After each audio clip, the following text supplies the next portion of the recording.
కృష్ణుడు ద్రౌపదిని, నీవు మనస్ఫూర్తిగానే ఈ నిర్ణయం తీసుకున్నావా సఖీ అని అడుగుతాడు. చాలా బాధపడుతూ, ఇంతటి అనాలోచన నా మనసులో ఏ విధంగా ఉద్భవించింది? ఇది అధర్మం కదా గోవిందా, మరి ఆ నిర్ణయం ఎందుకు తీసుకున్నావు అని అడిగితే ఇలా సమాధానం ఇచ్చింది. ఈ సమాజం ఆ రాకుమారులపైనే ఆశలు పెట్టుకొని ఉంది.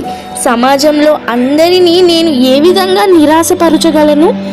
ఈ కారణంగానే నేను ఈ అధర్మం చేయవలసి వచ్చింది.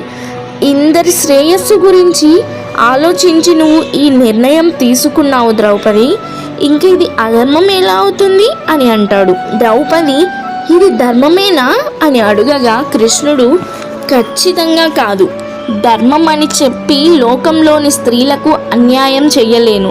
నీవు నీ కరుణతో అందరి శ్రేయస్సు కోసం ఈ నిర్ణయం తీసుకున్నావు.